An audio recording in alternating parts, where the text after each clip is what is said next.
Alhamdulillahirabbil alamin. Wassalatu wassalamu ala nabiyyina Muhammad wa ala alihi wa sahbihi ajmain.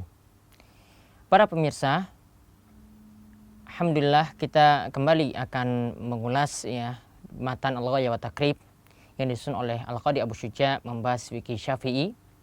Kita akan melihat kembali dalam pembahasan sholat, yaitu kita akan melihat bahasan setelah kita mengenal tentang rukun-rukun sholat, yang dimana jika rukun ini tidak ada maka sholatnya tidak ada, atau ketika lupa dalam satu rakaat maka rakaat itu jadi gugur. Sekarang kita akan beralih kepada pembahasan sunnah sholat yang disampaikan oleh Al-Qadi Abu Syuja. Beliau mengatakan bahwasanya sunnah sholat, atau di sini yang pertama kali beliau bahas adalah dikenal dengan sunnah ab'ad, karena sunnah sholat dalam mazhab Syafi'i itu terbagi menjadi dua. Sunnah sholat sekali lagi dalam mazhab Syafi'i terbagi menjadi dua. Yang pertama dikenal dengan sunnah ab'ad, yang kedua adalah sunnah hay'ah. Kami ulang, sunnah ab'ad dan sunnah hay'ah. Nanti ada konsekuensi yang berbeda dari kedua sunnah ini. Kalau sunnah ab'ad ditinggalkan mesti ada sujud sahwi. Kalau sunnah hay'ah ditinggalkan tidak ada sujud sahwi. Dia boleh meneruskan sholatnya sampai selesai. Tapi kalau sunnah ab'ad itu ditinggalkan, maka nanti konsekuensinya nanti di akhir ketika salam nanti ada sujud sahwi. Nanti akan beliau lebih jelaskan secara rinci ketika membahas tentang masalah sujud sahwi. Namun kita akan lihat di sini terlebih dahulu apa saja yang termasuk sunnah yang disebut dengan sunnah ab'ad. Abu Syuja mengatakan sunnah ab'ad ini terletak sebelum kita melaksanakan sholat. Di sini ada ini ketika kita melaksanakan sholat, yaitu sunnah ab'ad. Di sini ada dua. Ini ketika kita melaksanakan sholat, di sini ada dua. Yaitu yang pertama yang termasuk sunnah ab'ad adalah tasyahud awal. Di sini tasyahud awal atau tahiyat awal di sini tidak termasuk rukun. Tidak termasuk rukun. Artinya jika seorang itu sudah di rakaat kedua, kemudian saat akan tahiyat dia langsung bangkit ke rakaat ketiga, maka yang dia tinggalkan dari tahiyat awal ini dia tidak perlu kembali. Dia tidak perlu kembali, tapi dia melanjutkan rakaat ketiga. Kalau ada rakaat keempat dia lanjutkan rakaat keempat, baru terakhir ketika di akhir sholat baru ada sujud sahwi. Baru ada sujud sahwi. Tasyahud awal di sini termasuk sunnah ab'ad. Termasuk sunnah ab'ad.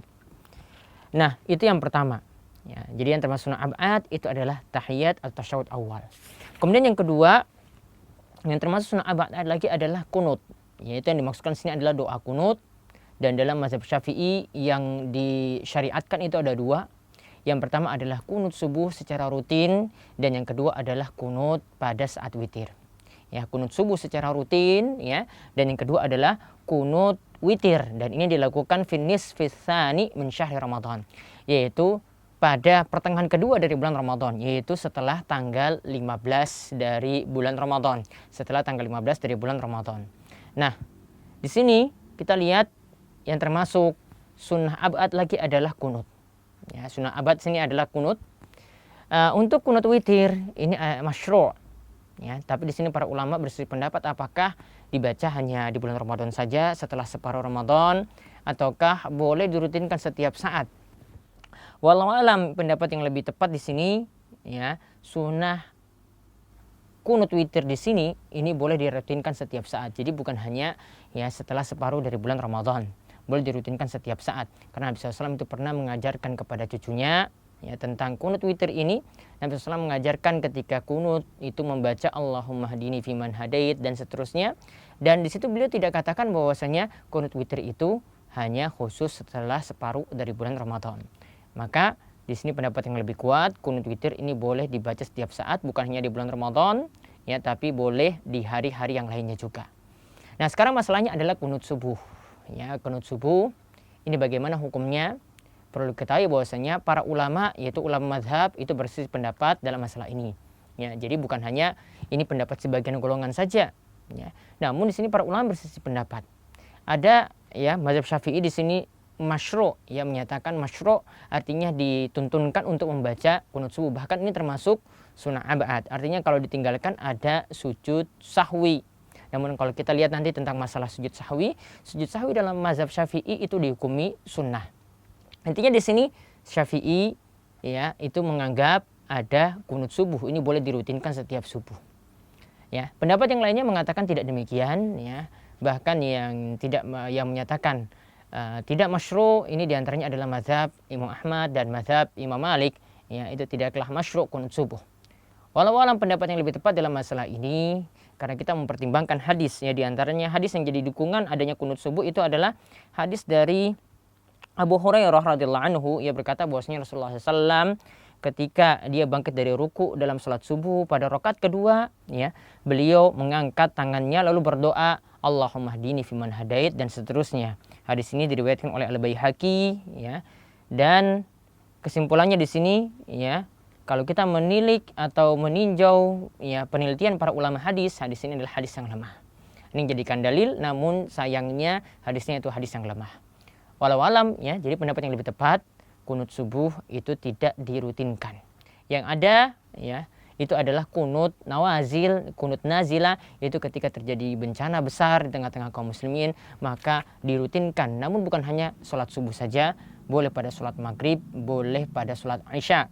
Ya, ini dikenal dengan kunut nawazil, kunut nazila, yaitu ketika kaum muslimin tertimpa musibah besar.